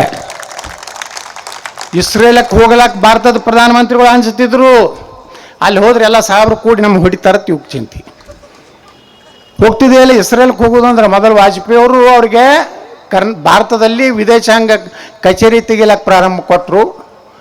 ನಿನ್ನೆ ನಮ್ಮ ಪ್ರಧಾನಮಂತ್ರಿಗಳು ಹೋಗಿ ನೋಡ್ರಿ ಎಷ್ಟು ಶೂರು, ಸಣ್ಣ ಸಮಾಜದ ಯಹೂದಿಗಳು, ಅವ್ರ ಬಳಿ ಎಂಥ ಧೈರ್ಯ ಇರಬೇಕು. ಇವತ್ತೆಲ್ಲ ರೀತಿ ನಮ್ಮ ಕಷ್ಟ ಬಂದಾಗ, ಏನು ಕಾರ್ಗಿಲ್ ಯುದ್ಧ ಆದಾಗ ಮೊದಲ ಒಂದು ಸೈನ್ಯ ಮತ್ತು ಏನು ಶಸ್ತ್ರಾಸ್ತ್ರಗಳನ್ನು ಕೊಟ್ಟವ್ರು ಯಾರಪ್ಪ ಭಾರತಕ್ಕಂದ್ರೆ ಅದು ಇಸ್ರೇಲ್ದವರು. ಒಂದು ಸಣ್ಣ ರಾಷ್ಟ್ರ, ಬರೀ 1 ಕೋಟಿ ಅದಾರ ಜಗತ್ನಾಗ, 1 ಕೋಟಿ. ನಾವು 100 ಕೋಟಿ ಇದ್ರೂ ಅಂಜಿ ಸಾಯ್ತೀವಿ. ಗಣಪತಿ ದಿವಸ ಒಂದೇ ಕಾಲು ಬಿದ್ದರೆ ಓಡ್ಲಕ್ಕೆ ಚಾಲೋ ಮಾಡಿದ್ರೆ ಮನೆ ಬಚ್ಚಲ್ತನ ನಿಂದಿರೋದಿಲ್ಲ. ಇಲ್ಲೋ ಯಾರೋ ಬಂದಿಲ್ಲ ನಮ್ಮ ಮನೆ ಕಡೆ ಅಂದ್ರೂ ಅವಾಗ ಬಗಲ ತೆಗಿತೀವಿ. ಹಿಂಗೆ ಮಾಡಿ ಅರ್ಧ ನೀವು ಎದುರಿಗೆ ಹೋಗ್ರಿ, ನೀವು ಏನೂ ಮಾಡೋದಿಲ್ಲ. ಅವು ನಮ್ಮ ಮಹಾಪುಕ್ ಸುಳ್ಳು ಮಕ್ಕಳದಾರ ಅವರು. ನೀವೇನಿದ್ರಿ ನೀವು ಮತ್ತು ಮಹಾರಾಣ ಅವಾಗ ಹೆಂಗೆ ಇರ್ಬೇಕು ಶಿವಾಜಿ ಮಹಾರಾಜದ ಕತಿ. ಈಗ ಕೂತು ಚಪ್ಪಾಳೆ ಹೊಡೆದು ಶಿವಾಜಿ ಮಹಾರಾಜ್ ಜಯ ಅಂತೀವಿ. ಅವರು ಅಂತಿಂತವ್ರನ್ನ ಎದುರಿಸ್ಬೇಕು, ಮೊಘಲರನ್ನ ಎದುರಿಸ್ಬೇಕು, ಈ ಕಡೆ ಆದಿಲ್ ಶಾನ್ ಎದುರಿಸ್ಬೇಕು, ಆ ಕಡೆ ಹೈದರಾಬಾದ್ ನಿಜಾಮ್ರನ್ನ ಎದುರಿಸ್ಬೇಕು. ಇಷ್ಟೆಲ್ಲ ಎದುರಿಸಿ ಭಾರತದಲ್ಲಿ ನಮ್ಮ ಧರ್ಮ ರಕ್ಷಣೆ ಮಾಡಬೇಕಾದ್ರೆ ಎಷ್ಟು ಧೈರ್ಯ ಇರಬೇಕು. ಅದಕ್ಕೆ ಹೇಳ್ತಾ ಇದ್ದೀನಿ, ಇವತ್ತೇನು ಈ ವೆಬ್ಸೈಟ್ ನೋಡಿದೀವಿ ನಾವು, ಎಲ್ಲನೂ ಅದ್ರೊಳಗೆ ಆಟೋ ರಿಕ್ಷಾ ಹಿಡಿದು ಎಲ್ಲರದು ಐತಿ. ಯಾಕೋ ಅವ್ರು ಮಾಡ್ಲಕ್ಕತ್ತಾರ ಗುರ್ತತನ. ನಿಮ್ಗೆಲ್ಲರೂ ಹೋಗೋದಿತ್ತಂದ್ರೆ ಅವ್ರಿಗೆ ಹಚ್ಚಿ ಫೋನ್ ಹಚ್ಚಿ ಮಾತಾಡಿ ನಾವು ಹೋಗೋರಿದ್ದೀವಪ್ಪ ಬಾ ಅಂತೇಳಿ. ಈಗ ನಾವು ಆರ್ಥಿಕವಾಗಿಯೇ ಅವ್ರನ್ನ ಮೆತ್ತಗೆ ಮಾಡಬೇಕು. ನಾ ಬಿಜಾಪುರ್ನಾಗ ಮಾಡೀನಿ. ಎಲ್ಲ ವಿಜಾಪುರ ಸಿಟಿ ಒಳಗೆ 35 ಕಡೆ ಕಾಯಿಪಲ್ಲೆ ಮಾರ್ಕೆಟ್ ಮಾಡೀನಿ. ನಮ್ಮ ಜನರಿಗೆ ಹೇಳೀನಿ, ಕುಂಕುಮ ಹಚ್ಕೊಂಡವ್ರು, ಈ ಬತ್ತಿ ಹಚ್ಕೊಂಡವ್ರು, ಕಿವ್ಯಾಗ ತೂತಿದ್ದವ್ರ ಬಲ್ಲೆ ತಗೋದು. ಅವ್ರ ಬಲ್ಲಿ ತಗೋನೇ ಬೇಡ್ರಿ. ನೋಡ್ರಿ ಮೊದಲು ಹೆಂಗಿತ್ತು ಅಂದ್ರೆ ಬಿಜಾಪುರ್ನಾಗ ಕಾಯಿಪಲ್ಲೆ ಪಾಪ ನಮ್ಮ ಯಾವ ರೈತರು ಹಳ್ಳ್ಯಾಂದು ಬಂದು ಎಲ್ಲರೂ ಒಂದು ರಸ್ತೆ ಮ್ಯಾಗ ಮಗ್ಗಲು ಕೂತು ಅವ್ರು ಕಾಯಿಪಲ್ಲೆ ಮಾರ್ಲಕತ್ತಾರ, ಬೂಟ್ಲೆ ಬಂದು ಹಿಂಗೆ ಓದಿತಿದ್ರು. ಅದಕ್ಕೆ ಅವ್ರಿಗೆ ಕೊಡಬೇಕು ಕಾಯಿಪಲ್ಲೆ. ಅವ್ರು ಏನು ರೇಟ್ ಕೊಡ್ತಾರೆ ಅದನ್ನೇ ತೊಗೊಂಡು ಪಾಪ ರೈತ ಬುಟ್ಟಿ ಖಾಲಿ ಮಾಡ್ಕೊಂಡು ಹೋಗ್ಬೇಕು. ಒಂದೇ ಮಾರ್ಕೆಟ್ ಇತ್ತು, ಎಲ್ಲರೂ ಅಲ್ಲೇ ಬರೋಕ್ಕೆ ಬಿಜಾಪುರದವ್ರು. ಯಾರು ನಮ್ಮ ಹೆಣ್ಮಕ್ಳು ನಮ್ಮ ಹೆಣ್ಮಕ್ಳಿಗೆ ಗುರ್ತಲ್ಲ, ಒಂದು 5 ರೂಪಾಯಿ 2 ರೂಪಾಯಿ ಕಡಿಮೆ ಮಾಡಪ್ಪ, 10 ಹೇಳಿದ್ರೆ 8 ಕೊಡ್ತೇನೋ 8.5 ಕೊಡ್ತೇನೋ ಹಿಂಗೆ ನಮ್ಮ ಮಂದಿದು ಚಟಾನೇ ಇರ್ತದೆ ಹೆಣ್ಮಕ್ಳದು. ಕೇಳ್ತಾರೆ ಪಾಪ ರೊಕ್ಕ ಉಳಿಸ್ಲಕ್ಕ. ಅವ್ರು ಏನತ್ತಿದ್ರು ಗುರ್ತತ್ತಾನು, ನೀ ಏನು ತಿಂದು ಬಾಡ್ಕೊಂಡು ನಡೆ ಅತ್ತನವ್ರು. ಅದು ಇಷ್ಟು ಅಪಮಾನ ಮಾಡ್ತಿದ್ದೆ. ಈಗ ಅಕ್ಕ ಬಾ ಅಣ್ಣ ಬಾ ಥರ. ಯಾಕಂದ್ರೆ ನಮ್ಮ ಮಂದಿ ಹೋಗೋದೇ ಇಲ್ಲ. ಅದಾಗ ಕರೋನಾದಾಗ ಅಂತೂ ಗುರ್ತಾಯ್ತಿರು ಉಗುಳ್ತಾರ ಇದು ಮಾಡ್ತಾರತ್ತು. ಗುರ್ತಾದ ಮ್ಯಾಗ ಅಂತ ಮತ್ತೆಷ್ಟು ನಮ್ಮ ಮಂದಿ ಬಿಟ್ಬಿಟ್ರು. ಈ ನಮ್ಮ ಬಿಜಾಪುರ್ನಾಗ ಬರ್ರಿ ನೀವು ಎಲ್ಲಿ ಬೇಕಾದಲ್ಲಿ ಮಾರ್ಕೆಟ್ ಅದ. ಪಾಪ ಮುಂಜಾನೆ 6ಕ್ಕೆ ಬರ್ತಾರೆ. ನಮ್ಮ ಎಲ್ಲ ಸ್ವತಃ ರೈತರೇ ಹೆಣ್ಮಕ್ಳೇ ಬರ್ತಾರೆ. ಬಂದು 20 ರೂಪಾಯಿ ಹೇಳಿದಾರ ಅಂದ್ರೆ 21 ರೂಪಾಯಿ ಕೊಟ್ಟು ತೊಗೊಂಡು ಹೋಗ್ತಾರೆ. ನೀವು ಇದನ್ನು ಕಲಿಬೇಕು ನೋಡಿ. 2 ಕೋಟಿ ರೂಪಾಯಿ ಮನೆ ಕಟ್ಟಿರ್ತೀರಿ, ಬಜಾರ್ನಾಗ ಬಂದು 8 ಕಡಿಮೆ ಮಾಡು 4 ಕಡಿಮೆ ಮಾಡು. ಮನೆಯರ ನೋಡಿ ದೊಡ್ಡ ಎಲ್ಲ ಬಾತ್ರೂಮ್ಗೂ AC ಕೂಡಿಸಿರ್ತಿರ್ತಾರೆ. ಅದ್ರ 1 ರೂಪಾಯಿ ಕಡಿಮೆ ಮಾಡಿ ಬದನೆಕಾಯಿ ಹೋದ್ರೆ 1 ರೂಪಾಯಿ ಉಳಿಸ್ತದೆ. ಈಗ ಹಾಗೆ ನಾ ಅದೇ ಹೇಳ್ತೀನಿ, ಹೊಟ್ಟೆ ಕಡಿಮೆ ಮಾಡಬೇಡ್ರಿ. ಪಾಪ ಬಿಸಿಲಾಗ ಬಂದು ಕೂತಿರ್ತಾವರು ಹೆಣ್ಮಕ್ಳು. ಎಷ್ಟೋ ಮಂದಿ ವಿಧವಾ ಹೆಣ್ಮಕ್ಳು, ವಯಸ್ಸಾದ ಮುದುಕರು ನೋಡ್ರಿ. ಒಂದು ಕಾಯಿಪಲ್ಯ ಸಣ್ಣ ಉದಾಹರಣೆ ಹೇಳ್ತೀನಿ ನಿಮ್ಗೆ. ಹಳ್ಳಿಯಾಗೇನ ಬಂದು ರೈತ ಕೂತೇನು ಮಾರ್ತಾನಲ್ಲ, ಒಂದು ದಿವ್ಸಕ್ಕೆ ಎಟ್ಟು ಗಳಿಸ್ತಾನೆ ಗುರ್ತತಾನ. ಈ ಮೋದಿಯವ್ರ ಬಗ್ಗೆ ಹೇಳ್ತಾರೆ, ಬಜ್ಜಿ ಮಾಡಿದ್ರೆ ಏನೋ ಎಲ್ಲರಿಗೂ ಸಾಫ್ಟ್ವೇರ್ ಇಂಜಿನಿಯರ್ ಮಾಡೋಕ್ಕಾಗ್ತದೆ ಎಲ್ಲರಿಗೂ ಹೋಗಿ. ಅದು ಅಲ್ಲ, ಸ್ವಾವಲಂಬಿದಿಂದ ಜೀವನ ಮಾಡುವಂಥ ಒಂದು ವ್ಯವಸ್ಥೆ ಮಾಡ್ತೀನಿ ಅಂದ್ರೆ ಎಲ್ಲನೂ ಬರ್ತದೊಳಗೆ. ಇವತ್ತು ಮುಂಜಾನೆ 6-6:30 ಕಾಯಿಪಲ್ಯ ಎಲ್ಲ ತನ್ನ ತೋಟದಂದು ಹರ್ಕೊಂಡು ಬಂದು ರೋಡ್ ಮ್ಯಾಗ ಕೊಂಡಿರ್ತಾನೆ. ಜನ ಬರ್ತಾರೆ 9, 10, 11 ಅನ್ನೋದ್ರಾಗ ಎಲ್ಲ ಹೆಣ್ಮಕ್ಳು ಎಲ್ಲ ಮಂದಿ ಬಂದು ತಮ್ಮ ಮನೆಗೆ ಏನು ಬೇಕಾಗಿ ತಾಜಾ ಕಾಯಿಪಲ್ಯ ಮುಂಜಾನೆ ಹರಿದಿದ್ದೆ ಅವಾಗಿಂದ ತರ್ತಾರೆ, ಮಾರಾಟ ಮಾಡ್ತಾರೆ. 10, 11, 12 ಖಾಲಿ ಆಗ್ತಾರೆ. ಮತ್ತು ತಮ್ಮ ಬುಟ್ಟಿ ಗಿಟ್ಟಿ ಕಟ್ಕೊಂಡು ಒಂದು ದಿವ್ಸಕ್ಕೆ ಎಟ್ಟು ಗಳಿಸ್ತಾರೆ ಗುರ್ತತಾನೆ. 800ರಿಂದ 1,000 ರೂಪಾಯಿ ತಿಂಗಳಿಗೆ ಎಟ್ಟಾಯಿತು, 30,000 ರೂಪಾಯಿ ಆಯಿತು. ಒಂದು ಪಗಾರ ಬಿತ್ತಿಲ್ಲ. ಈಗ ಮೊದಲು ಏನೈತಿ, ಅವ 10 ಬುಟ್ಟಿ ತಂದ್ರೂ ಅವನಿಗೆ ಎಷ್ಟು ಕಮಿಷನ್ ಗುರ್ತತಾನೆ 15 ರೂಪಾಯಿ. 1,000 ರೂಪಾಯಿ ಕಾಯಿಪಲ್ಯ ಆಯ್ತು 150 ರೂಪಾಯಿ ಅವನು ಹೆಣಕ್ಕೆ ಬಿಡಬೇಕು. ಈ ಕಾಯಿಪಲ್ಯ ತೊಗೊಂಡು ಮಾರೋರಿಗೆ ಎಷ್ಟು ಬಡ್ಡಿ ಗುರ್ತತಾನ. ಮುಂಜಾನೆ ಬಂದು 1,000 ರೂಪಾಯಿ ಕೊಡೋವ ಬಡ್ಡಿ ಆಡೋ ಒಂದು ಬ್ಯಾಗ್ ಮಾಡ್ಕೊಂಡು ಬಂದು ಕೊಡೋ ಹಿಂಗೆ ಎಣಿಸಿ ಆ ಹೋಲ್ಸೇಲ್ದವನು ಕೊಟ್ಟು ಆ ಕಾಯಿಪಲ್ಯ ಒಯ್ಲಕ್ಕೆ ಮಾಡವ. ಸಂಜೆ ಮುಂದೆ ಅವ ಎಷ್ಟು ಕೊಡ್ಬೇಕು, 1,000 ರೂಪಾಯಿಗೆ 1,150 ರೂಪಾಯಿ ಕೊಡ್ಬೇಕಾಯ್ತು. ತಿಂಗಳಿಗೆ ಎಷ್ಟಾಯಿತು, 1,000 ರೂಪಾಯಿಗೆ ದಿನ ಅದು ಸಂಜೆ ಮುಂದೆ 1,000 ರೂಪಾಯಿ ಬರ್ತಿತ್ತು. ದಿನ 150 ರೂಪಾಯಿ ಅಂದ್ರೆ ಎಷ್ಟಾಯಿತು, 1,000 ರೂಪಾಯಿ ಕೆಟ್ಟು ಕೊಟ್ಟಂಗೆ ಆಯ್ತು. ನಾವು 4,500 ರೂಪಾಯಿ ಕೊಟ್ಟಂಗೆ ಆಗ್ತಿತ್ತು. ಅದಕ್ಕೆ ನಾವು ಜಾಗೃತಿಯಾಗಿ ಇನ್ನು ಮೇಲೆ ಈ ರಾಜ್ಯದಲ್ಲಿ ಜೀವನ ಮಾಡೋದು ಭಾಳ ಕಷ್ಟ ಆಗೈತಿ. ಈಗ ಹಿಂದೂಗಳು ಸುರಕ್ಷಿತ ಇಲ್ಲ, ಎಲ್ಲಿ ಬೇಕಾದಲ್ಲಿ ಕೊಲೆ ಆಗ್ತಾವೆ, ಯಾರು ಕೇಳೋರಿಲ್ಲ ಹೇಳೋರಿಲ್ಲ. ಏನು ಕೇಳಿದ್ರು ನಮ್ಮ ಗೃಹ ಮಂತ್ರಿ ಒಂದು ರೆಡಿಮೇಡ್ ಉತ್ತರ ಐತಿ, ಗೊತ್ತಿಲ್ಲ. ಆದಷ್ಟು ಬೇಗನೆ ತನಿಖೆ ಮಾಡಲಾಗುವುದು, ಗೊತ್ತಿಲ್ಲ. ಮುಗಿದೋಯ್ತು, ಅವ್ನ ಕೆಲಸನೇ ಮುಗೀತು. ನಾ ಮೊನ್ನೆ ವಿಧಾನಸಭಾದಾಗ ಹೇಳಿದೆ, ಗೊತ್ತಿಲ್ಲದ ಗೃಹ ಮಂತ್ರಿಗಳೇ ಅಲ್ಲ. ಪೊಲೀಸ್ ಇಲಾಖೆದವ್ರಿಗೆ ಅವ್ನಿಗೆ ಗೊತ್ತಿಲ್ಲ ಅಂದ ಮ್ಯಾಗ ಇನ್ನೇನು ನಿಂತು ಅವ್ನು ಶಂಕ ಹೊಡಿದೈತೆ. ಅಲ್ಲಿ ಮರ್ಡರ್ ಆಗೈತಿ, ಗೊತ್ತಿಲ್ಲ. ನಾನು ತಿಳ್ಕೊಂಡು ಹೇಳ್ತೀನಿ, ಒಬ್ಬ ಹೋಮ್ ಮಿನಿಸ್ಟ್ರಿಗೇ ಗೊತ್ತಿಲ್ಲ ಅಂದಮ್ಯಾಗ ಕರ್ನಾಟಕದಾಗ ನಮ್ಮ ಈ ಹಿಂದೂಗಳದ್ದು ಎಲ್ಲಿ ಎಷ್ಟು ಕೊಲೆ ಆಗ್ತಾವು, ಎಷ್ಟು ಅತ್ಯಾಚಾರ ಆಗ್ತಾವು. ಇದಕ್ಕೆಲ್ಲ ಪರಿಹಾರ ಅಂದರೆ 2028ರಲ್ಲಿ ಕರ್ನಾಟಕದಲ್ಲಿ ಭಾರತದ ತ್ರಿವರ್ಣ ಧ್ವಜ ಮಗ್ಗಲು ಯಾವುದು ಧ್ವಜ ಹಾರಬೇಕು, ಭಗವಾ ಧ್ವಜ ಹಾರಿದಾಗ ಮಾತ್ರ ನಾವೆಲ್ಲ ಉಳಿಲಿಕ್ಕೆ ಸಾಧ್ಯ ಇದೆ. ಈ ಭಾಳ ಚಂದ ಭಾಷಣ ಮಾಡೋರು, ಭಾಳ ನಾಟಕ ಮಾಡೋ ರಾಜಕಾರಣಿಗಳನ್ನ ನಂಬ್ಲಕ್ಕೆ ಹೋಗ್ಬೇಡ್ರಿ. ಅವ್ರು ಭಾಳ ಎಲೆಕ್ಷನ್ ಬಂದಾಗ ಇಟ್ಟು ಚಂದ ಮಾತಾಡ್ತಾರೆ. ಮಲ್ಲಪ್ಪಣ್ಣ ಆರಾಮದಿಲ್ಲ ಕಲ್ಲಪ್ಪಣ್ಣ ಒಮ್ಮೆ ಹಿಂಗೆ ಆಯ್ತು ರೀ. ಒಬ್ರು ಹೆಸರು ಹೇಳೋದಿಲ್ಲ.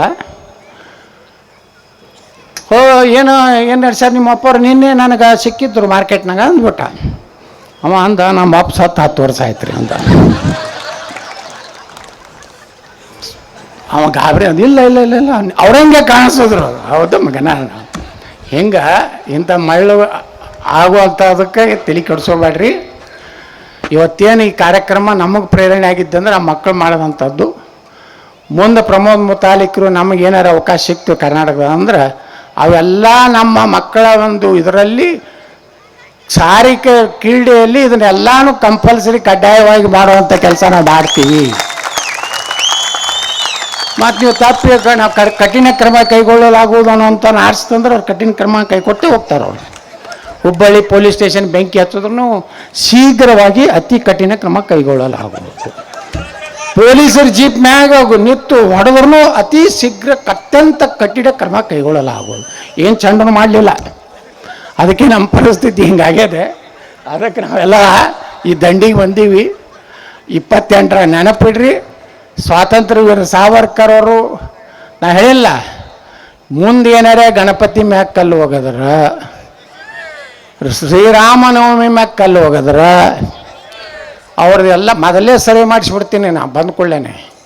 ನಾವು ಮುತಾಲಿಕರು ಏನು ಸರ್ವೆ ಮಾಡಿಸಿ ಕೊಡ್ತೈತೇನ್ರಿ, ಎಷ್ಟು ಅನಧಿಕೃತ ಮಸೀದಿಗಳು ಕರ್ನಾಟಕದಲ್ಲಿ ಇವೆ, ಟ್ಯಾಕ್ಸ್ ಎಷ್ಟು ತುಂಬ್ಯಾರ, ಏನಾರೇ ಅದು ಸರ್ಕಾರಿ ಜಾಗದಾಗ ಕಟ್ಕೊಂಡಾರ, ಅದು ಎಲ್ಲಿ ಕಲ್ಲು ಬೀಳ್ತೈತಿ, ಎಷ್ಟು ಕಡೆ ಈಗ ಕಲ್ಲು ಬಿದ್ದು ನೋಡ್ರಿ. ನಿನ್ನೆ ಬಾಗಲಕೋಟ್ನಾಗ ಶಿವಾಜಿ ಮಹಾರಾಜರಿಗೆ ಚಪ್ಪಲಿ ಒಗಿತಾರೆ, ಕಲ್ಲು ಒಗಿತಾರೆ. ಏನು ದಾಂಧಲಿ ಮಾಡಿಲ್ಲ, ನಮ್ಮವ್ರೇನು ಹೊಡೆದಿಲ್ಲ, ಮಸೂದಿಗೆ ಏನು ಕಲ್ಲು ಹೋಗೋದಿಲ್ಲ, ಏನಾರ ಒಂದು ಬೇಕಲ್ಲ ರೀಸನ್, ಏನೂ ಇಲ್ಲ. ಯಾಕಪ್ಪ ಅವ್ರಿಗೆ ಧೈರ್ಯ? ನೀವು ವಿಧಾನಸಭಾದಾಗ ಬರ್ರಿ ನಾಳೆ ಅಧಿವೇಶನದಾಗ, ಮ್ಯಾಗ ಏನು ಎಲ್ಲರ ಕೂತಿರ್ತಾರಲ್ಲ, ಎಲ್ಲ ಬುರ್ಕಾ ಘಟನೆ ಇರ್ತವೆ, ಬರೀ ಅವರೇ ಕೂತಿರ್ತಾರೆ. ನಾವು ಎಲ್ಲ ತಳಗೆ ಎಮ್ ಎಲ್ ಎಗಳು ನೋಡಪ್ಪ, ನಾವು ನಾಡ ಬರೀ ಇದನ್ನು ಪಾಕಿಸ್ತಾನದಾಗಿತ್ತೇನು ವಿಧಾನಸಭಾ ಮ್ಯಾಗೆಲ್ಲ ಅವೇ ಇರ್ತಾವೆ. ಯಾಕಂದ್ರೆ ಸಿದ್ದರಾಮಯ್ಯ ಬಂದ ಮ್ಯಾಗ ಅವ್ರಿಗೆ ಏನಾಗ್ಬಿಟ್ಟದ, ಈ ಹಮಾರ ಸರ್ಕಾರ ಇಸ್ಕೆ ಮಾಕಾತಾರ ಅವರು. ಅದಕ್ಕೆ ಇದು ಎಲ್ಲ ನೀವು ಒಕ್ಕಟ್ಟಾಗ್ಬೇಕು. ಇವತ್ತೇನು ಹಿಂದೂ ಸೇನಾ ಮಾಡ್ಯಾರಲ್ಲ, ಇವು ಸಣ್ಣ ಸಣ್ಣ ಸಂಘಟನೆ ಇರಲಿ, ಅದು ನಾಳೆ ಹಿಂದುತ್ವ ಬಂದಾಗ ಎಲ್ಲರೂ ಒಂದಾಗಿ ಒಂದು ಓಟ್ ತಪ್ಪಲಾರ್ದೇ SIR ಬರೋದದ. ಮನೆ ಸರಿಯಾಗಿ ನೀವು ಬೇಸರ ಮಾಡ್ಕೋಬೇಡ್ರಿ. ಅವ್ರು ಪೋಲಿಂಗ್ ಬೂತ್ನಾಗ ಅವ್ರು ಇದ್ರಂತ ನಾಟಕ ಮಾಡ್ತಾರೆ, ನಿಮ್ಮದು ಬೇಕತ್ತಲೇ ಸರ್ವರ್ ಡೌನ್ ಐತಿ, ಇದು ಐತಿ, ನಮ್ಮ ಹಿಂದೂ ಏರಿಯಾದಾಗ ಬಂದ್ರೆ ಅವರೆಲ್ಲ ಮಾಡ್ತಾರೆ. ನೀವು ಬೆನ್ನು ಹತ್ತಿ ನೀವು ಊಟ ಮಾಡ್ಕೋರಿ. ಯಾರು ಇವತ್ತು ನೋಡಿರಿ, ಮೊನ್ನೆ ನಾನು ವಿಧಾನಸಭೆದಾಗ ಮಾತಾಡಿದ್ದೆ ಬಾಂಗ್ಲಾ ಮತ್ತು ರೋಹಿಂಗ್ಯಾಗಳ ಬಗ್ಗೆ. ಇವತ್ತು ಆರ್ಡರ್ ಮಾಡ್ಯಾರ ಬೆಂಗಳೂರು ಕಮಿಷನರು, ಬೆಂಗಳೂರಿನಲ್ಲಿ ಎಲ್ಲರೂ ಮಾಹಿತಿ ಕೊಡಬೇಕು. ಒಂದು ಇದನ್ನು ರಚನೆ ಮಾಡ್ಯಾರ, ಎಲ್ಲ ಪೊಲೀಸ್ ಸ್ಟೇಷನ್ಗಳಿಗೆ ಇವತ್ತು ಸರ್ಕ್ಯುಲರ್ ಹೋಗ್ಯದ. ಎಲ್ಲೆಲ್ಲಿ ರೋಹಿಂಗ್ಯಾಗಳದಾರ, ಎಲ್ಲೆಲ್ಲಿ ಬಾಂಗ್ಲಾದೇಶಿಯರು ಅದಾರ, ಅವ್ರು ಎಲ್ಲರಿಗೂ ಯಾರ್ಯಾರ್ದು ಮಾಹಿತಿ ಸಿಕ್ಕರೆ ನಮ್ಮ ಪೊಲೀಸ್ ಸ್ಟೇಷನ್ಗೆ ತಿಳಿಸ್ರಿ ಅನ್ನೋಂಥ ಒಂದು ಇವತ್ತೇ ಆರ್ಡರ್ ಆಗೈತಿ. ಮೊನ್ನೆ ಮಾತಾಡಿದ್ದೆ ನಾವು, ಅವತ್ತು ನಮಗೆ ಗೊತ್ತಿಲ್ಲ, ಮಂತ್ರಿಗಳು ಇದ್ದಿದ್ದಿಲ್ಲ, ನಮ್ಮ ರಾಮಲಿಂಗಾರೆಡ್ಡಿ ಅವರು ಇದ್ದರು. ಅವ್ರು ಹೇಳಿದ್ರು, ಇಲ್ಲೇ ಎತ್ನಾಡ್ರೆ ನಾವು ಎಲ್ಲ ನೀವು ಹೇಳ್ದಂಗೆ SIT ಮಾಡ್ತೀವಿ, ಎಲ್ಲನೂ ತನಿಖೆ ಮಾಡಿಸ್ತೀವಿ. ಅದಕ್ಕೆ ನಿಮಗೆ ಮಾಹಿತಿ ಸಿಕ್ಕರೆ ನೀವು ನಿಮ್ಮಲ್ಲಿ ಇಟ್ಕೋಬೇಡ್ರಿ, ಅಂಜಬೇಡ್ರಿ. ವಾಟ್ಸಪ್ನಾಗ ಪೊಲೀಸ್ ಸ್ಟೇಷನ್ ಅವ್ರಿಗೆ ಮಾಹಿತಿ ಕೊಡ್ರಿ. ಅವ್ರು ಏನೂ ಮಾಡಲಿಲ್ಲ ಅಂದಾಗ ಅದಕ್ಕೇನು ಮಾಡಬೇಕು ಅನ್ನೋದು ಪರಿಹಾರ ನಾವು ಮಾಡೋಣ. ಪೊಲೀಸರಿಗೆ ಎಲ್ಲ ರೀತಿಯ ಸಹಕಾರ ಕೊಟ್ಟು ಇಂಥಲ್ಲಿ ಅದಾರ, ಇವ್ರು ಇಂಥ ಚಟುವಟಿಕೆ ಮಾಡ್ತಾರೆ ಅಂದಾಗ ಈಗಿಂದೇ ಮಾಹಿತಿ ಕೊಟ್ಕೊತ ಹೋದ್ರೆ ಮುಂದೆ ಬಂದಾಗ ಅದನ್ನು ಬರೋಬ್ಬರಿ ಎಲ್ಲೆಲ್ಲಿ ಅದಾವು ಇದ್ರಾಗ ಕೂತಿರ್ತಾವಲ್ಲ ಹಿಡಿದು ಒದ್ದು ಹೊರಗೆ ತೆಗೆದು ಫಸ್ಟ್ ಏನು ಮಾಡ್ಬೇಕಂದ್ರೆ ಅವ್ರು ರೇಷನ್ ಕಾರ್ಡ ವೋಟಿಂಗ್ ಪವರ್ ಬಂದ್ ಮಾಡ್ಬೇಕು. ಅವರೇ ನೋಡಿ ಕರ್ನಾಟಕದಾಗ ಇವತ್ತು ಬಾಂಗ್ಲಾದಾಗ 1.5 ಕೋಟಿ ಬಾಂಗ್ಲಾದೇಶಿಯರು, ಬೆಂಗಳೂರಿನಾಗೆ 25 ಲಕ್ಷ ತಳ್ತಾರೆ, ಒಬ್ಬರು 5 ಲಕ್ಷ ತಳ್ತಾರೆ. ಇವತ್ತು ಪೊಲೀಸ್ ಇಲಾಖೆ ಸಾಕಷ್ಟು ನಾವು ಮಾಹಿತಿ ಕೊಡಬೇಕಲ್ಲ, ನಮ್ಮದು ಜವಾಬ್ದಾರಿ. ಆದ್ದರಿಂದ ಅದನ್ನೆಲ್ಲ ತಿಳ್ಕೊಂಡು ತಾವೆಲ್ಲ ಇವತ್ತು ಸಣ್ಣ ಕಾರ್ಯಕ್ರಮ ಇರಲಿ ದೊಡ್ಡ